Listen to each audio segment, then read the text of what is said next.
Hello, hello, hello, people. I hope you're all well. I'll just wait for the numbers to get up a little bit more. But for the ones who are already waiting, I just want to introduce myself. My name's Anil Kandola. This is my debut live stream for mufcMPB. And I just want to say, a brilliant channel as it is anyway, over 400,000 followers on Twitter, a brilliant community that's been, raised over the however many years it's been around. And now we're ready to take the YouTube game by storm. I just wanted to give a big shout out already to Anton and Ash for their brilliant contributions over the past week for the streams and stuff like that. They've set a massive bar and a precedent. So I'm hoping to at least reach them levels at the very minimum. And look, obviously, I just want to explain a little bit before we get into the big topics today.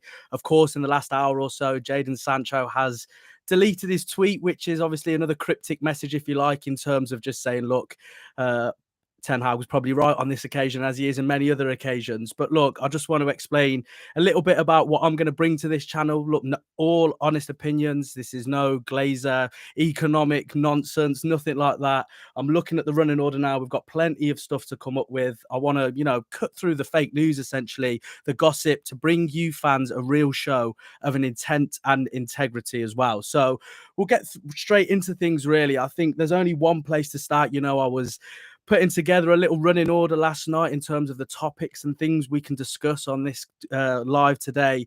But obviously, look, the Jadon Sancho stuff is right at the top of the agenda, as I've just said and I've alluded to already. He's deleted the tweet, which obviously came after, within a matter of hours or a maximum a day or two after Erik Ten Hag. Some people say called out Jadon Sancho for obviously his performances in training, which weren't good enough or up to scratch for Erik Ten Hag, and he obviously made it very clear that, look, he needs to improve that, otherwise he's not going to really get a look in. So, initially you'd think, okay, right, not too much, but then I think it absolutely blew out of proportion once Jadon Sancho replied with the tweet, basically calling himself a scapegoat for the team. Don't believe everything you hear or see, which obviously opened a massive can of worms to, realistically, is Jadon Sancho even going to stay at the football club? And now, before we get into whether or not he does have a place at Manchester United, I just want to, recall on one or two incidents really that have happened in the history of Manchester United. I just want to go back to Peter Schmeichel, a certain Peter Schmeichel, arguably the greatest goalkeeper in the Premier League, and definitely, for me anyway, the greatest goalkeeper in Manchester United's history. He had a bust up with Fergie. He undermined him, and Fergie said, look, well, that's your time coming to an end. And it was only until the other players within the squad had a word with him and said, look, you need to sort this out because the manager isn't going to back down. And rightly so, by the way. He did back down. He admitted that he was in the wrong, and he was back in the fold to obviously continue his brilliant Manchester United career. And even in the treble winning season, I'm sure I was told a story recently about David Beckham, who was left in the stands for one of the games. This happens. You have to trust the manager. You have to back the manager until it's time for the manager to go. And funnily enough, as I say that, I've just been reminded of the fact that there are a few people actually asking for Erik Ten Hag to leave already at this stage, which we'll get onto as well. But in terms of Jadon Sancho, look, it's a very difficult situation when it's been made public. You air your dirty laundry out in public, as I say, and realistically, it becomes a circus. Just add it on to all the other acts at the circus at the moment at Manchester United, and this just doesn't really, look too much out of place when a player goes public against another manager. But the fact that he's deleted the tweet, look, I think this will obviously explain a little bit in terms of what's happened behind the scenes.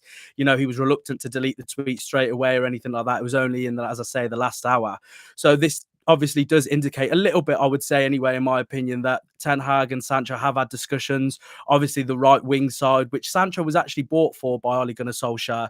And Ole Gunnar Solskjaer is also a name that I want you guys to write down and remember, because I'm going to speak a little bit about him and the problems at Manchester United at this moment in time. Even though he has been gone for a while, he is still very much responsible for what actually is still going on at the club. But look, as I say, back to Sancho, he was signed as a right winger. It just hasn't happened for him. In some cases, the right-hand side almost looks like his most uncomfortable position, which is quite strange to say. But look, it obviously hasn't worked for him. But in terms of the way Erik Ten Hag's handled this situation, I just cannot get my head around why everyone has made it such a big deal about what he said. He was asked a question, why was Jadon Sancho not included in the squad for Arsenal? And he answered the question.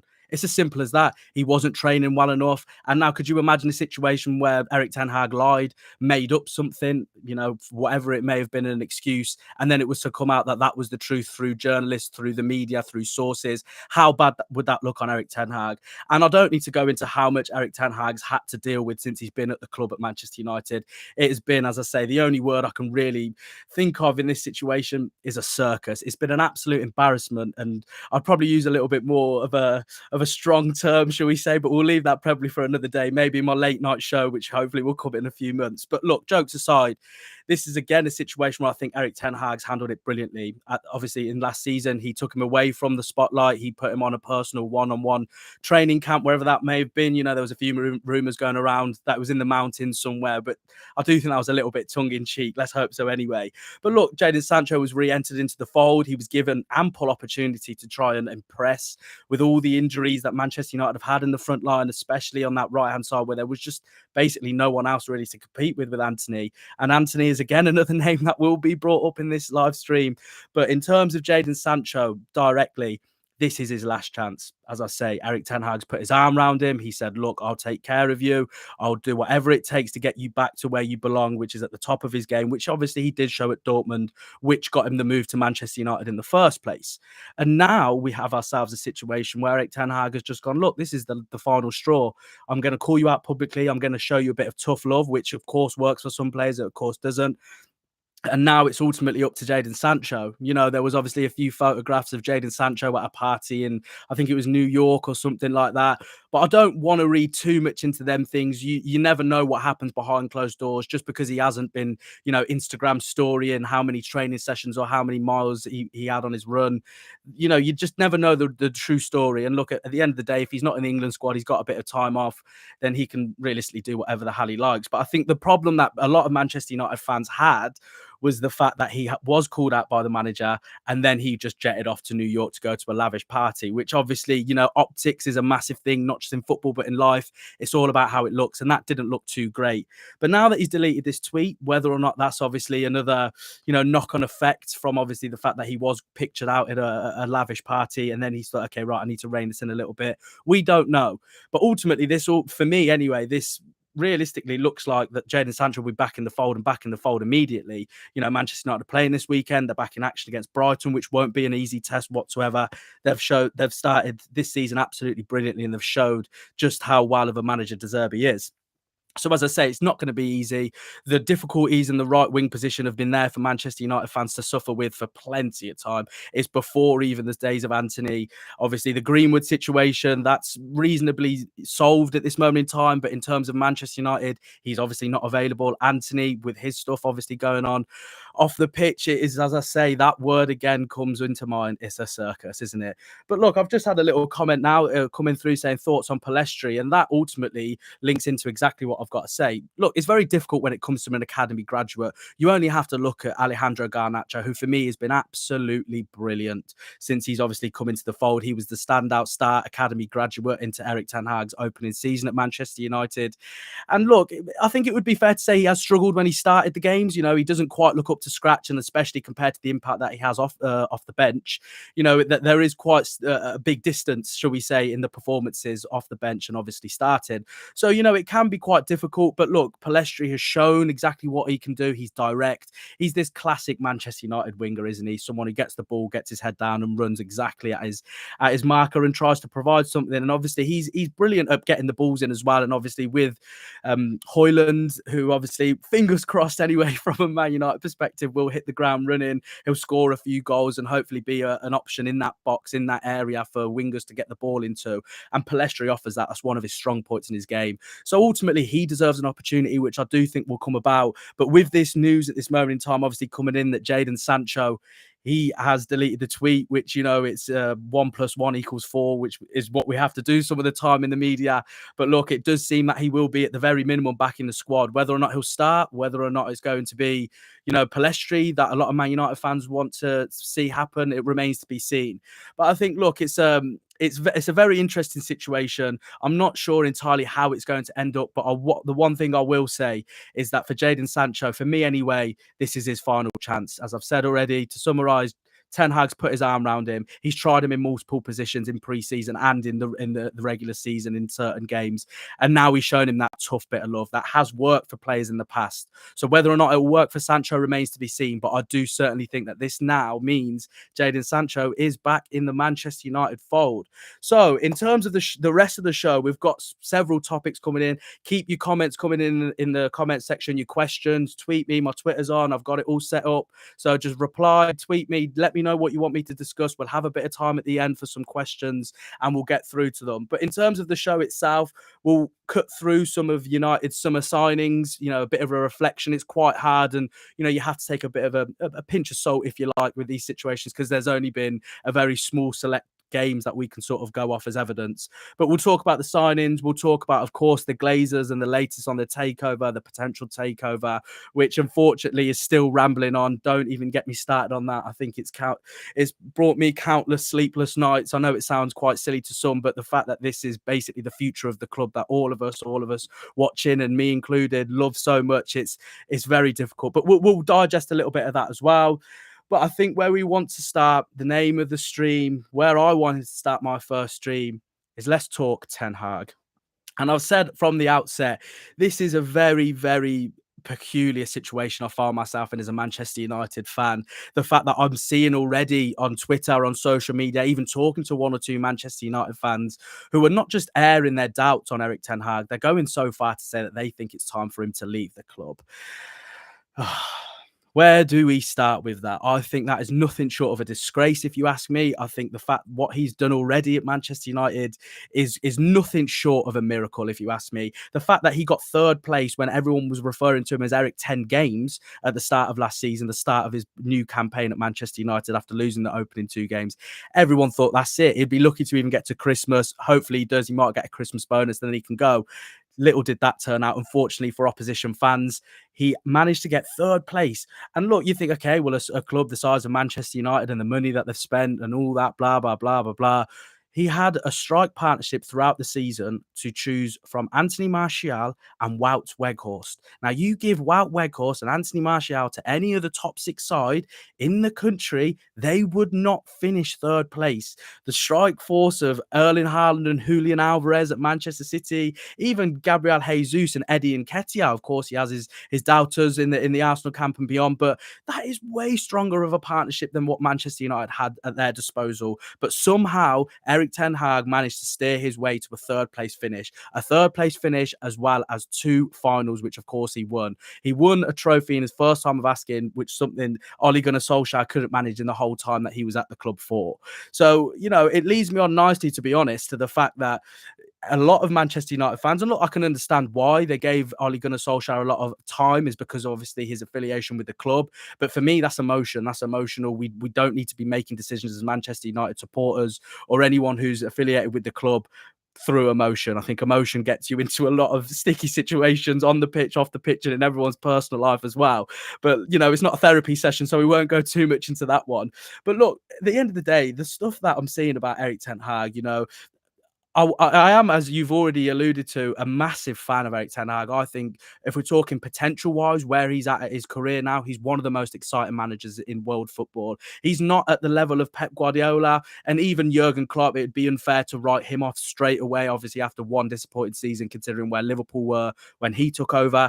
But I do think he's in that bracket below. The only way he's obviously going to get to the bracket above with all the other top dogs, so to speak, is by winning some of the big trophies. But he's been there for a year, for heaven's sake. How much realistically can he do in that opening season? We all know the mess that he took over when he first joined Manchester United. Louis van Gaal, who was an ex-Manchester United manager, he didn't just warn him. He said, don't take the job, mate. Don't do it to yourself. It's a circus. It's not a football club. It's a business. So, with all of that, he still decided that he wanted to be the guy to attempt to take Manchester United back to where they belong, if you ask me anyway. But look, we'll look into obviously a little bit more in terms of Ole Gunnar Solskjaer and stuff like that in a moment. But, I do think it's very key and it's imperative really to, have both sides of the argument. Just because I'm a massive fan of Erik Ten Hag doesn't mean that there aren't situations and certain areas of his time at Manchester United that do deserve scrutiny. At the end of the day, he's a human being. He's going to get things wrong. And to have that blind loyalty would be wrong of me to have as a Manchester United fan, especially when I was so critical of many of the Manchester United fans when it came to Ole Gunnar Solskjaer. So look, I've wrote down a couple of things here. I do think potentially Manchester United fans are more than within their rights to obviously point the finger a little bit at Ten Hag. So I think the first place I want to start with Ten Hag is the pursuit of Frankie de Jong last season. I know it was a while ago. I know the dust has settled, and we were thankful enough not to go through that ordeal again this summer. Just gone just about anywhere. There were a few rumours going around, but nothing concrete enough, obviously, for Manchester United. That pursuit of Frankie de Jong, it almost affected the Casemiro deal. And from my understanding anyway, the deal, the package, the wages, even to the extent of the way Casemiro was brought out in front of the Manchester United fans, that whole package, as I say, was made for Frankie de Jong. Frankie de Jong was meant to have all of that, even to the extent, as I say, to the wages, everything. And, it was a bit of an irony. It was almost as if like the name at the top of the contract and obviously the nationality was changed and the deal was given to Casemiro instead. And now you thinking of last season, how imperative, how important Casemiro was to Manchester United. If Frankie de Jong was in there, for me, he's a brilliant player, but he wouldn't have even had half the impact that Casemiro had for Manchester United last season. So I think that was the first sign, I think, of Erik Ten Hag, which, did worry me a little bit. Maybe that might be a bit of a strong term, but if in terms of moving forward, the signings, some of them have been questionable to say the least. I mean, look, we will talk about the summer signings in depth a little bit later on in the show. But, the Mason Mount one, it's, as I've said a little bit already, and I've said it many a time when I've been on Talk Sport, when I've done some streams for other platforms, when I've been on my own podcast. Look, football is all about optics. It is all about what things look like to the audience, looks like to the fans, looks like to the consumers. And now, look, if Manchester United had the whole summer where they've signed Amrabat, they've signed Onana, and on deadline day, he's brought Mason Mount in, for me, I would have been like, you know what? That's some good business. On deadline day, you've brought him in, an experienced player in the Premier League, which doesn't really hold too much weight for me. But, it's a positive and it's moving in the right direction in terms of options. But the fact that this was Erik Ten Hag's very first signing, the fact that he's looked at that team from last season, who finished third, very well done, by the way, and also the League Cup in the bag. And he's thought, right, what player, what position do I need that's really going to elevate our team, Erik Ten Hag's team, to that next level, to break into the top two, to challenge properly for the top honours. Obviously, they're back in the Champions League now. What can really take Manchester United to that level? Mason Mount. Now, I don't want this to sound like I'm coming for Mason Mount. I don't think that he's a terrible player. He was instrumental. He was so important to Chelsea's Champions League success. Of course, he was the one who provided the assist to a certain Kai Havertz, who's having a very similar situation with Arsenal and their fans in terms of, is this the right man to bring in for that position? I'm not saying he's a bad player. I'm not saying he's played badly for the times he has represented Manchester United. He's just not playing. He's just not getting into the team. He's just not getting in the games. He can't really sort of, infuse himself within that strategy Erik Ten Hag trying to implement for them to really get the best out of him. So look, it'd be very harsh to wipe someone out and completely write them off, a matter of a couple of games into his time at Manchester United. Anything can happen. But the signs that I've saw so far, it's a little bit worrying, to be honest. And I think the one big thing really for Manchester United fans, and the thing that's inexcusable really, is the away form, the temperament Manchester United have on the pitch when it comes to these away games. I don't have to remind all of you Manchester United supporters about the awful record Manchester United had away from home last season. It's carried on to this season. Obviously, they lost to Tottenham 2-0. And then obviously last season, I think it was they didn't win one away game against the top 9 or something ridiculous like that throughout the whole of the season. And now, look, I personally think that away record is ultimately what you sort of separate the good coaches from the great coaches, really. Is how do they represent? How do they handle the atmosphere? How do they go through and navigate through, as I say, a difficult away game, whether that be, the Etihad, whether it be the Emirates, as we saw recently.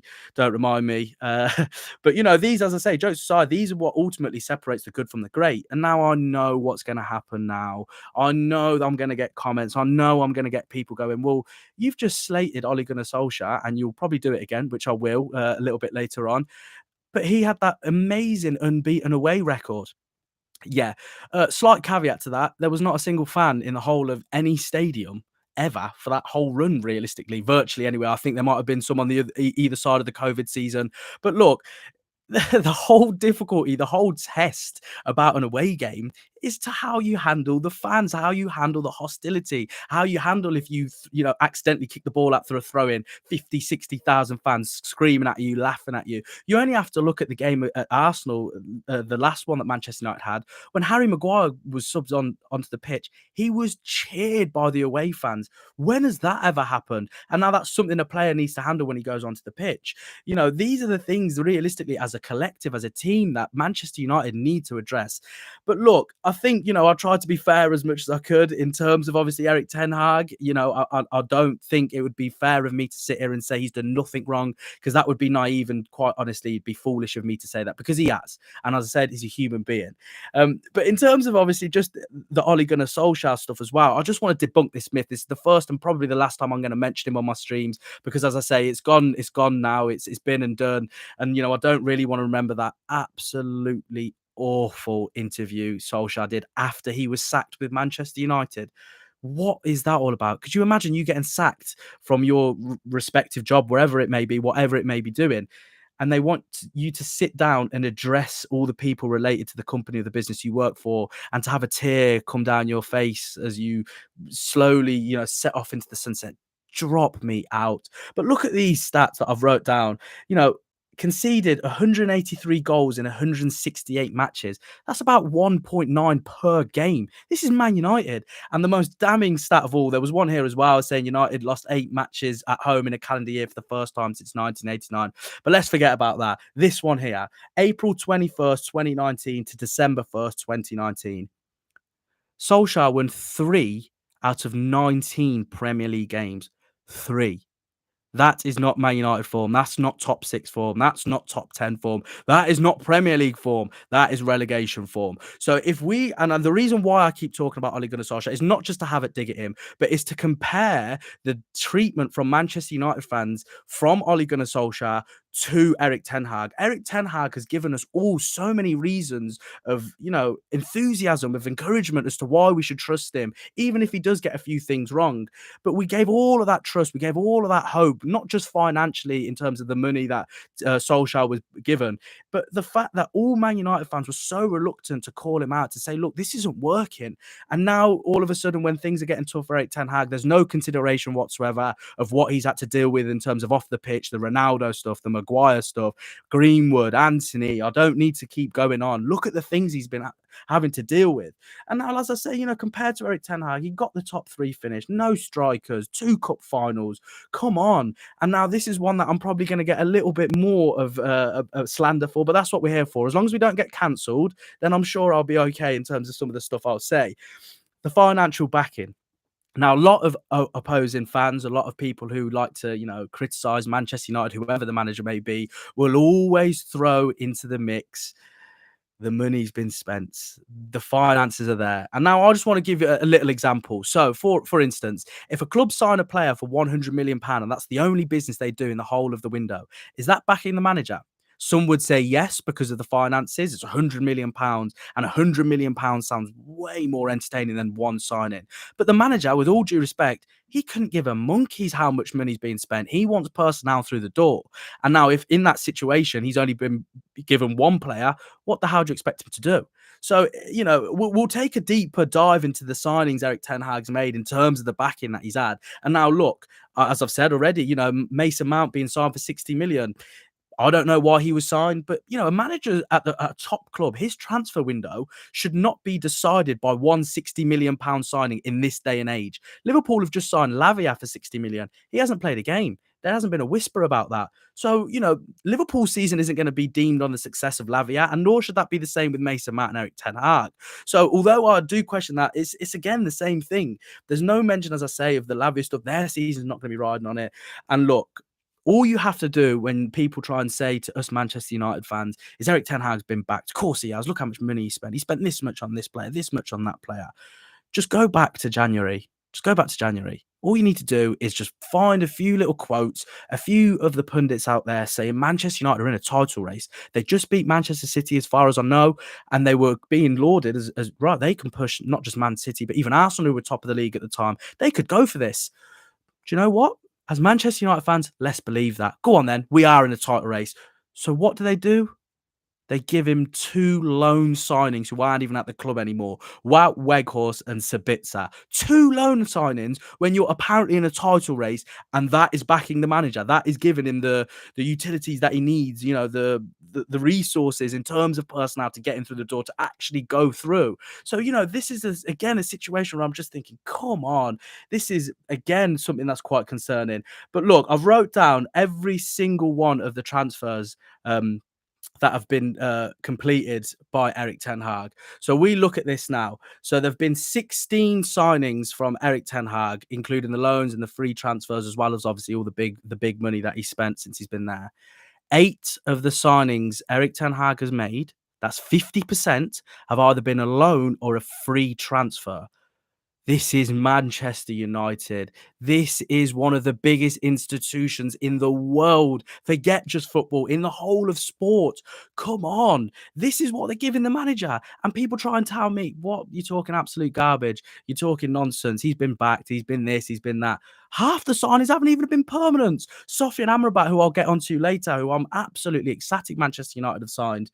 He's alone. They identified him months before they signed him. They knew the terms Fiorentina had for him, and they still waited till deadline day to get him through the door. Now, as I say, 50% of the signings, and I'm looking at now, off the top of my head, I can count 3 or 4 goalkeepers who are some of the signings. This is not being backed. Manchester United fans never, ever settle for people turning around and saying, he's been backed, he's been doing this, he's been doing that. It's absolute garbage. How can you turn around and say this is how a Manchester United manager is and should be backed? Come on. I'm sorry, I'm just looking through the comments as well.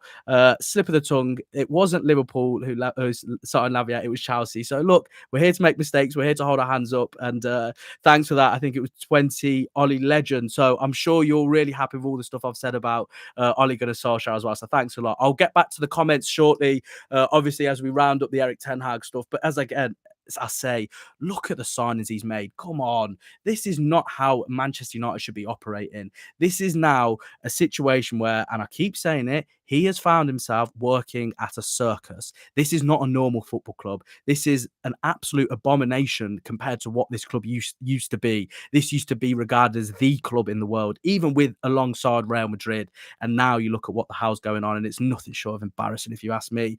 But look, we'll obviously lead on to the next point, really, and I can see some of the comments now already. The reason why it's a circus, the reason why it's such a mess, and the reason why Erik ten Hag is virtually, going through his Manchester United career with both hands tied behind his back, is the Glazers. It's the Glazers. It's the ownership. Of course it is. This is, of course, as I say, the reason why Manchester United are in the mud. Let's be honest. They're nowhere near where they should be. And the sole reason for me, you can look at Erik ten Hag, you can nitpick, you can even look at the on-field selections, the players, they're not performing at a certain level. But realistically and honestly, the Glazers. And now I don't think it would be fair of me to do a whole stream and not talk about the Glazers, because realistically, again, this is something that every single opposing fan that's obviously against Manchester United for one reason or the other will always say, what the hell are you on about? They've spent X amount of money. They've spent nothing of their own money. They've spent every single penny that they've spent has been generated by the club. So by that very logic, Manchester United are actually being punished because they're such a big club. How does that make sense? Because they're generating so much money, because they have such a following, that means that the owners don't have to put any more of their own money in. What other club at that level runs in that way that have had success in the Premier League? Come on, look at what Todd Bowley's doing at the moment. And people have, criticism thrown at him, but he's trying, he's pumping the money in, and he's getting in what realistically people think, Chelsea need at that time. And now look, there's example of Liverpool. They don't really operate in that way, but they sell however many players for X amount of millions. I know Saudi Arabia helped them out a little bit this summer. Well, quite a lot. I know they've sold certain players in the past for X over £100 million, but they have assets to sell. They don't have their players on top contracts that the players are just thinking, why would I need to move? I'm not going to move to just play minutes so I can get less money. Sod that. I'll sit on the bench in Man United and I'll play. That's what's happened at United, and that's not what happens at Liverpool. Liverpool. They have contracts. Look at the Mohamed Salah situation. He was given the contract, but it wasn't a 5-year contract on that much money. And he was the best player that they've had in however many years. And he's rewarded with that. That's not how the Glazers run. That's not how Manchester United have been operating. And now, you just have to look at the debt that Man United are in. It's honestly just, it pains me to see it, not just from a fan perspective, not someone, who's just working in the media, in the sports industry, but just as someone who's watching other fans having to deal through and go through owners who have put £1 billion of debt onto the club. 1 billion. This isn't, money you can find down the back of the sofa. This is unbelievable amounts of money. This is worth more than most clubs in the country in terms of buying the whole club itself. And they've got the audacity to ask for however much £1 million to buy the club out of it, and the state that they've left it in. This is just honestly. And now look, the Glazonomics. That's quite a thing that a lot of Man United fans like to say, isn't it? The Glazonomics, how they do it, but it cannot be more true. The fact that they had a sales story 24 hours, not even 24 hours. I think it was about 22 hours actually, about the sale after the transfer window, after an abysmal transfer window, after yet another embarrassing transfer window. Right, let's pop the story out then. Let's pop a sales story. Let's deflect everyone's concentration on how awful again our business has been in the transfer window, scrapping around on deadline day to bring in a bloody left back from Tottenham who hasn't even got a sniff in that team just to bring him on loan. He wasn't even the first option. So again, just look how many situations, how many examples you need to realize how much of a problem the Glazers are.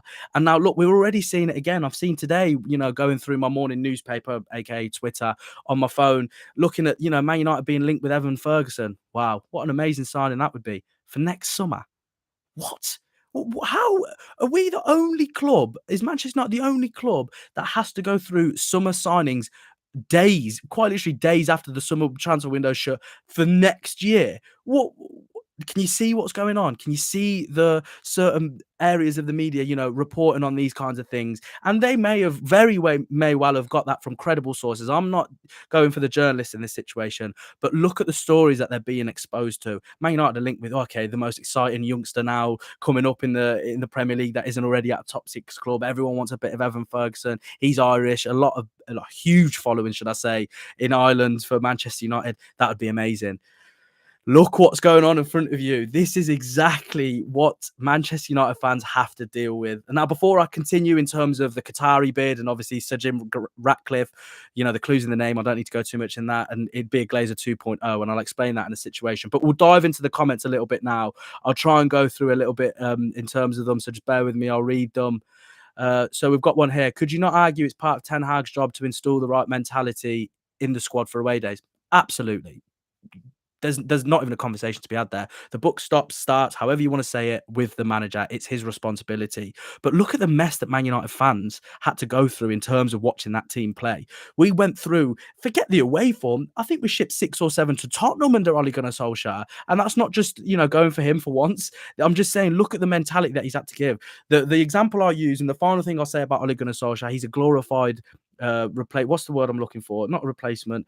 The teacher that comes in when there's not one there. You know what I mean? So that's exactly what he's like, and he's let the kids rule the rooster in that situation. He has allowed all the players to have such a say in what's going on, and that's the mentality he has to go through in order to do it. It is not an easy job. It's going to take him time, and Manchester United had a brilliant record at home last season. It was virtually the reason why they got into the top 3. So it's going to take a bit of time. It's going to take, as I say, a longer process than just a year. It might even take longer than 18 months, which isn't exactly what Man United fans want to hear. But that's at the end of the day the mess that Erik Ten Hag signed up for. So again, this is another thing that he has to deal with, unfortunately. We'll dive into a couple more. So yeah, exactly. Look, I love Ollie's weaknesses, and he was rightly sacked. I love Ten Hag and love his ruthlessness. I wish Ollie could have had that. And maybe that was the good vibe in after, obviously, Jose Mourinho left, how the dressing room was so, bitter, really. And he's come in, as I say, as a supply teacher. I've got it. It took me about 20 minutes, but we got there in the end as a supply teacher. And he's had, everyone can enjoy themselves. But when, the push comes to shove, you need to have your head, going down and really working hard. So, yeah, we'll obviously jump into the comments. The first half an hour has flew by for me anyway. I'm sure most of you have, either got bored or fell asleep. But as long as he's still in here, we'll have as much as a fun time as we can. But look, in terms of obviously the ownership, as we know already, it's Groundhog Day, isn't it? It's the thing that never seems to be at the end line, at the finishing, the light end of the tunnel, just as you can see a glimmer of light, bang, the curtains shut once again, and we're back to square one. But from my understanding, I've it's been a while since I've spoke to anyone really about the ownership, because the same thing I kept being told is, look, it's the Glazers again, it's the Glazers again. And obviously the most recent thing that we've heard is that it's off the market, then it was on the market again, and the Glazers are looking for around 10 billion. They might be looking for 10 billion, but I'm also looking for Michelle Keegan to go on a date with me. It's not happening, is it? It's not going to happen. So, unfortunately, by the way, but again, this is a situation where I think the only solution to everything I've spoke about for the last 30, 34, 35 minutes is if Manchester United get new owners. And the only way they're going to do that is with the Qataris. So, Jim Ratcliffe, there's just one quote from a recent interview or something that he had that cropped up that I saw in terms of talking about the potential purchase of Manchester United. So, this is Sir Jim Ratcliffe. You can't really contemplate acquiring a brand like Manchester United and failing, because the failure is just far too public and excruciating in a deal like that. Look at the wording. Look at what he's saying. A brand like Manchester United. This is not a brand. It may be to the likes of Ed Woodward, to the Glazers, but this is a football club. This is something that is quite literally the bread and butter of millions of people across the world's lives. This is something that working class people like me, like as many as all the Manchester United fans I know, will work, they'll earn their hard-earned money, and they'll go and spend it on watching Manchester United play. That's not a brand. That's a football club. And for him to already be talking about failing, because failure like that is just too public. Come on. What more could I possibly say to convince you that Sir Jim Ratcliffe would be a Glazer 2.0? That is quite literally all I've got to say about Sir Jim Ratcliffe. There's no convincing me whatsoever. All you've got to do is go ask some Nice fans. Go ask the fans already at the club that he owns what they think of him, how he's been operating, how much progress has he provided for that club. The answer is diddly squat. Absolutely nothing. So, in terms of obviously just to round up the ownership and stuff, again, we're just going to have to wait for updates to come. Now the transfer window's obviously been and gone. From my understanding, the Qataris were absolutely desperate to get this deal done over the line before the transfer window, so they can implement not just obviously their money in terms of clearing the debt and helping FFP, raising the budget, but also putting some more money in, getting rid of the players that need to be basically axed from the club, not worrying about how much they get, and just go and get it over with and done. So for me, anyway, the Qataris are the only ones that can really save Manchester United, to be honest with you. But as I say, it's now with no pressure of the transfer window. Realistically, how many days of deadline is there going to be? The Qataris are basically just saying, we know that the Qataris aren't going to up the price. We're going to just try and throw one last ball out there. That's what I think anyway. Just to see if we can, rinse out an extra few hundred million or whatever it might be. But very quickly, in terms of summarizing the stuff about the Qatari bid and stuff like that, a lot of people say to me, well, they've got way more than even 10 billion, 20, 50, 100, you name it. They have got the cash. Why don't they just pay what the Glazers want? I'll give a very simple analogy. So I've got a bottle of water here, right? Which I probably need a sip of, actually. That would be quite a good time to take one. So I've got a bottle of water here, right? You guys know that this bottle of water is £1. You've got £5 in your wallet. I know you've got £5. Are you going to give me £4 for this bottle of water just because you have the money? No. No, you know it's worth £1. So why would you pay any more than £1.20? That's the same. Add probably another 20 zeros onto that £1. But that's the same principle as the Qataris in terms of buying Manchester United. So for me, be patient. There's only one way this is going to go. The Glazers have to invest heavily, which they haven't done one penny of their money into Manchester United, for the stadium infrastructure, for the facilities at Carrington, all of that kind of stuff. They need investment and they need it quickly. And it's not going to be, for me anyway, a minority investment where they can just put this in and that will be okay. They've got a lot of money they need to front up, and the only way they're going to do that, sell the club and let it be someone else's problem. So unfortunately, hang tight, Manchester United fans. It's not going to be something that's going to be solved overnight, as we know already, unfortunately. But look, before we get into a little bit more of the comments and stuff like that, I just want to remind everyone, like, subscribe, all of that stuff by now. Ash and Anton have done a brilliant job, as I've said. They've been introducing you to the likes, the comments, all that stuff. Get involved. This is a platform at the end of the day for the fans, for Manchester United fans, to help us shape the shows that you want to see, help us think of the topics essentially, without sounding too much like I want you to do my job. Give us the topics and we'll take care of the rest. So let's keep it going. But in terms of obviously all the other kind of stuff now, really, we'll get onto the summer signings. I know we haven't got too long left, so I won't spend too long on this situation.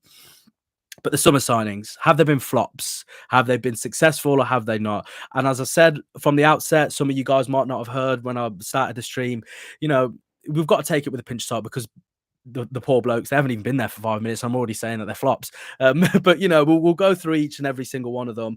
Sofian Amrabat, wow. I am over the moon. Manchester United have signed this player. This was the player Manchester United should have signed first in the summer window. This was the guy they needs to bring in for pre-season to allow him to build a proper partnership with Casemiro. He is dynamite. I've said it many a time. I've said it live on national radio. I've said it on streams. I'll say it till I go blue in the face. Sofyan Amrabat is a superb player. Excuse me, I'm not getting emotional, I promise. But look, he will be a dynamite signing. I don't think that's a much risk of a risk to say that. Come back to me, clip this up if you like, if he flops, but I'm pretty certain that he won't in terms of what I've seen from him so far at Fiorentina. The games that I've watched him play, albeit was a smaller amount compared to obviously all the other players like Mason Mount that I've seen, but he is something that Man United need. He's steel. He's got, as youngsters like to say, he's got the dog in him. He knows what he's doing in the middle, and that's exactly what Manchester United need. Johnny Evans, free transfer. Oh, dear Lord, please give me strength. Johnny Evans, what is going on? What is going on? Man United finished a game at the Emirates with Johnny Evans and Harry Maguire as their centre-half partnership. That is championship level.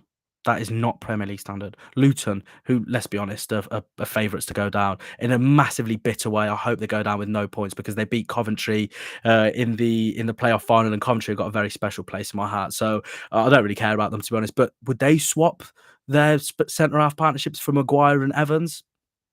You guys can answer that question. I'm not going to answer it. I'm just here to prompt you guys, and you guys can take the flak for it. But look, come on. Poor bloke, Erik Ten Hag. The man wanted Kim and Jay. The man was close to getting Benjamin Pavard. And what the hell does he get Johnny Evans? Come on. The first thing he did when he came on was get absolutely skinned, but I think it was Gabriel Jesus.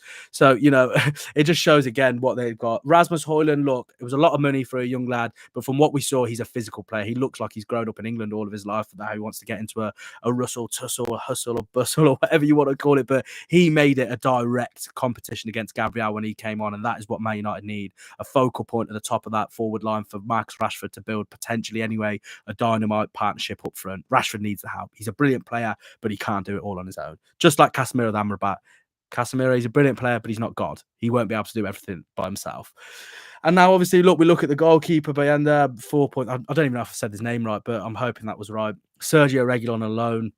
That was purely because Manchester United needed a body in with obviously the injuries to Luke Shaw and Malacia, respectively. So, again, that's not too much. Andre Onana. Now, I've seen a couple of people start to talk about Andre Onana and say, is he the right man? Is he as good as a shot stopper than David De Gea?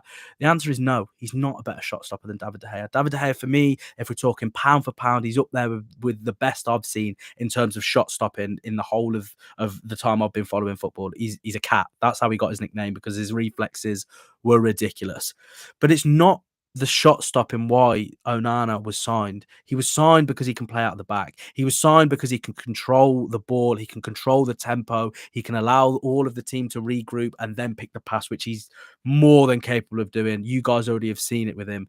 So look, he, again, is someone who I just think gets unnecessary criticism. He's done nothing wrong in my eyes. I think he's brought something to Manchester United. We only have to look at that Arsenal game. Yes, they lost it 3-1, but in that game, Manchester United were playing so badly, it could have easily ended up like Anfield last season. It could have been a 7-0 if Arsenal were at the races. And by their, standards, they were nowhere near that. The fact that Onana was allowed to bring in the ball so far off his line, cut all of the space in behind for the likes of Saka, the likes of Martinelli to expose Manchester United, which obviously we saw last season at Anfield with Salah consistently running up and down. That was not able to happen with Onana there. So at the very minimum, that kind of stuff hopefully won't happen too much. So again, these are signings, as I've said, that I think that they're good. They're good signings. I'm looking at them now. Some of them are questionable, to put it lightly. But realistically, is this going to be enough for Erik Ten Hag to propel Manchester United into the top two? Is this going to be enough for Erik Ten Hag to propel his team to a Champions League semi-final, quarter-final? I don't know. And to be honest, I don't think it is. And one thing I will say again, going back to the Glazers, do you see how all of the links for the new players that potentially Man United might sign are for the summer? What do you reckon is going to happen in January? Similar to what happened the January just gone. Nothing. 2 loan signings if you're lucky, Erik. Good luck, mate. Strap yourself in. But look, I've left him till last because I think we do need a bit of a discussion about him. Mason Mount. Again, it's very difficult. Look, he's a player who came to Manchester United. I was hesitant, shall we say, when he was first brought into Manchester United. But I saw the videos. Look, I'm a fan at the end of the day before being a journalist, before being a broadcaster. I'm a Man United fan before all of that stuff. And when I saw the videos of him and his father sat down looking at Old Trafford or in the dressing room, wherever they may have been, and they were looking around and they were saying, look, this is home. This is amazing, isn't it? That's wonderful to see. You want any player signing for Man United, whether it's in the academy or, he's signed at the twilight of his career. You want that enthusiasm. You want that appreciation for the badge and the club. So, look, we're going to have to give him a chance, right? He's a new signing, £60 million. Only Rasmus Højlund obviously got spent more money on in terms of bringing someone into the club. But I just don't understand this. I don't get it. And now, look, I'd like to think that this is evidence that I'm not just going to completely blind and utterly blindly follow Erik ten Hag off into the sunset. Whatever he does is gospel, and I'll take that for whatever it is. That's not the case at all. But look, does he fit into what Manchester United do?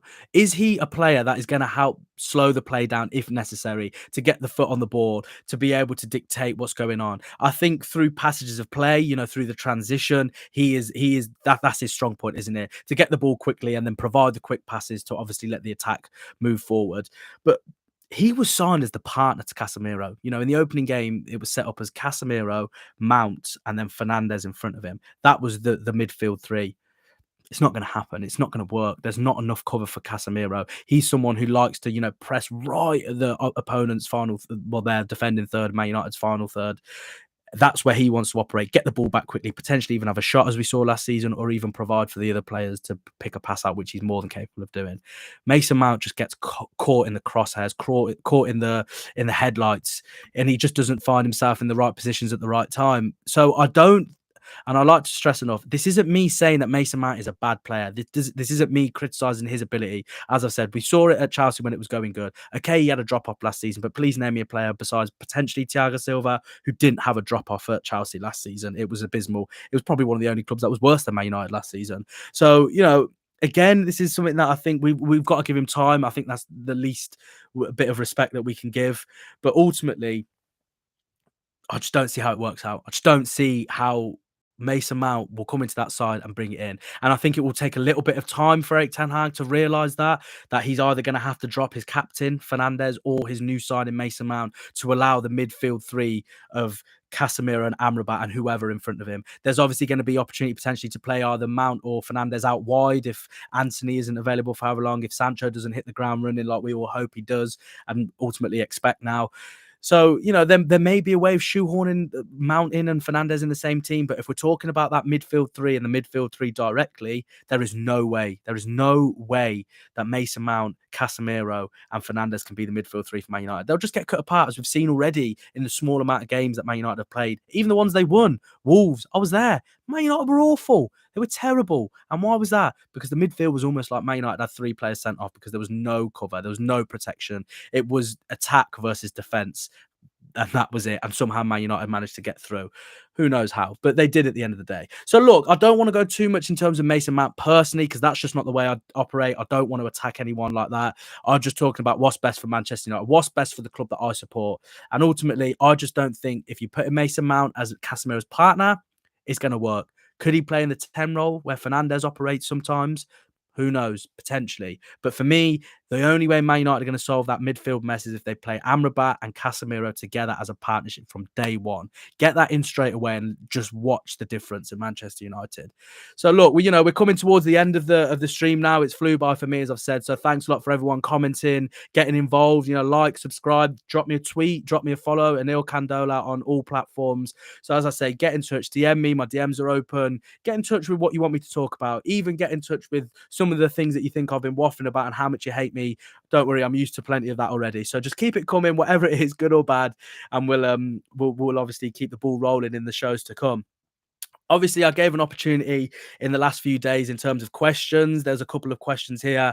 Obviously, why do you think Sofyan Amrabat will be so good? Very quickly, because I know I've spoke about him, but I just want to give one example about Sofyan Amrabat. So Man United, what year are we talking now? 2005, 2006? maybe even the year before that, around that time. So Chelsea under Jose Mourinho just won the Premier League and they beat Man United, who was second place, by 8 points. In the summer, Man United signed Michael Carrick in midfield. And now no one at the time, let's be honest, was lauding Michael Carrick as a top midfielder, as someone who could really propel Manchester United and, cover the distance to that 8-point Jose Mourinho, who was absolutely firing on all cylinders. That was one of the best teams in Premier League history. Man United signed Michael Carrick in midfield to try and bridge that gap. What's that all about? Man United had a swing of 16 points and won the following season's Premier League by 8 points. Now, I'm not saying Amrabat's going to have an impact like that, and I'm definitely not saying Man United's squad is anywhere near what it used to be back then. But it just shows how important, how pivotal, how transformational one signing can be for the whole of the team. Someone like Amrabat comes in, that can allow other players to do their jobs, to focus on what they want to do best, to allow Fernandes to focus on going forward, or even Mount if he's in that position. Allow all of the other players to go forward and do what they do best. So that's why I'm so excited about Amrabat. There's been examples of players coming in. One signing can just be transformational. And hopefully, anyway, Amrabat will have that as well. Right, where do you think Man United will finish in the Premier League this season? I'd love to sit here. I would absolutely love to sit here and go, do you know what? As I did last season, by the way, and say, look, if you finish above Man United, you'll probably be the Premier League champions. The way that it was going for Man United, the way I've seen it shaping up under Erik ten Hag, he's got this aura about him. He's got this, no BS attitude to the players, to all the stuff that he's had off the pitch. I think he's just got a charisma about him that will propel Man United to it. But look, with the summer signings, I think Man United again are in a top four race. I think they'll find it more difficult this season to finish the top four than they did last season, because obviously all the other teams have obviously improved vastly. Liverpool aren't surely going to be as bad as they were last season, because I don't think they could get much worse than they were. I know they had that brilliant run towards the end of the season, but again, it was for absolutely nothing because they didn't get what they wanted. Get in, by the way, for that. But again, I think Man United, if they win a cup, if they, just keep the ball rolling, pardon the pun, obviously we're talking about football, but, keep the ball rolling a little bit in terms of just making sure it's ticking along nicely. Man United is still in the name, it's still in the hat for trophies, for going far in the Champions League, for being a respectable top four side, just until everything gets sorted out off the pitch. Once Man United have a clearer idea of where they're going in terms of an ownership, what Erik ten Hag can work with from finances and stuff like that, then we'll have an idea, a clearer idea. But the one thing I will say, don't be surprised if Erik ten Hag might not be there next season. And now this isn't me saying that I've got some inside information about this. Nothing of the sort. There's no one reporting. There's no, as I say, scoops about Erik ten Hag. Right, he's going to leave. But as we've seen already, he's a no nonsense kind of guy, and the stuff that he's had to put up already is beyond belief. So if he's already going through that kind of situation, could you imagine another year of this, another year of going, right, I know you want Sofyan Amrabat, or okay, let me rephrase. I know you want a 25 million pound player, but unfortunately, we're going to have to try and get a loan deal. We're going to try and find on deadline day different options that will be cheaper, which actually happened, by the way. And then we'll see if we can get Amrabat in, or that 25 million pound player in for you. If he's constantly having to go through this stuff, why the hell should he stay? Why the hell should he just keep taking this stuff? And already there's certain aspects of the things that he's saying in the media, the way that he's been backed in this following summer, shades of Jose, shades of the stuff that he was saying. And I know he's a little bit more, shall we say, reserved when it comes to saying the outlandish stuff compared to Jose Mourinho. But I just think either, let's go out on a limb. I think one of the following will not be at Manchester United next season: Erik ten Hag or the Glazers. Erik ten Hag cannot handle this anymore, nor should he. He has been going through the common theme, the common word for this live, a circus. And he shouldn't be putting up with that. He's not a clown. He is not someone who's going to be, on a unicycle, juggling and breathing fire out his air. He's a football manager. And he needs the resources and properly backed. And he needs to, get him a bloody DFO, a director of football, to help him out with his talent ID, which he sometimes get criticism for, signing his old mate, so to speak. But look, I think, again, we'll round it up. I think Man United will be in a top four fight. I think it will be amazing if Erik Ten Hag can somehow get them to where they were last season in terms of January, in regards to being so close to the top of the league. But look, it remains to be seen. There's still a lot of football to be played. We don't know what's going to happen with injuries, suspensions, all of that kind of stuff. They're all massive factors. Of course, the AFCON, African Cup of Nations, that's going to come into play at the start of next season. So, who knows what's going to happen in regards to all of that stuff. There's so many stepping stones, so many hurdles, potential stumbling blocks. So we don't really know. But at this stage, at this moment, although Man United should be challenging for the Premier League after last season, the organic process will take them to the next level. That's what they should be doing. But given the summer that they've just had, and given all the uncertainty off the pitch, on the pitch, and just about everywhere else when it comes to Manchester United, I think they probably would take top four and a trophy again, and not even a big one, unfortunately. Something like a League Cup again, or potentially even an FA Cup, which doesn't really, mount up to a Champions League or a Premier League. So I think, that's pretty much got us towards the end of the show, just before we get onto a little, running theme or slash game that I want to play. It's again a good opportunity for me to just say, like, subscribe, follow on my personal account, follow on mufcMPB, like, subscribe. We're going to be bringing you regular content daily, reacting to all the news, all the information we get told. We will relay it out to all of you brilliant Manchester United fans, and also potentially some of them opponents, the Liverpool fans that might be one or two in there, trying to find a few things to go at me for Twitter. I'm just, turning my phone back on now, so hopefully there isn't too many messages of abuse. But look, as I say, just keep it coming. Not just follow us, not just subscribe, hit the tweets, DM, everything like that. Get involved, shape the show how you want to see it. So, it takes me through very finally. There's a little end of show theme that I want to start to implement in terms of my shows. It's, simple, and, this will give a bit of information in terms of all the other stuff that I want to do for these streams. I want to bring in some guests. I want to bring some people related to the Man United world, whether that be, pundits or broadcasters, whatever that may be. I'm going to try and bring in some people, and we'll get some good, healthy Man United debates. We might even get opposing fans in there before a match day potentially, and we'll just have a good old argument that you guys can just laugh at us and just say how delusional we all are, because I think we all are, really. But yeah, so in terms of this little game, what I want to do and what I want to implement is any Manchester United player, past or present, who you think deserves a shout out for whatever reason. And now, initially it's going to be my favorite player of all time was this player. This player was the best that's ever represented Man United. But for me, I'm going to go for Federico Macheda. And now all of you are going to go, what the hell has he got to mention? But do you know what? Do you know the reason why? So obviously, I don't want to talk about too much because it was heartbreaking. But Garnacho's goal against Arsenal last weekend, or the weekend before, sorry. The way that he went out, through onto goal, the way he slotted it, the way an 18-year-old just stole the headlines and won Manchester United a game where they played poorly. It was vintage Manchester United fans. I was speaking to a Manchester United fan who's been following Manchester United longer than I've been born, and they were saying to me that was old school Man United. That's what they were renowned to do. No matter how they've played in the game, this is how they go about it, and this is how they destroy their opponents. And whether or not we like it, if Man United did win that game, people would be lauding Erik Ten Hag as a title contender. Let's be honest. That's the fine margin in football. But in terms of Federico Macheda, it reminded me of that moment of obviously his goal against Aston Villa. What was it? April 2009, I think it was.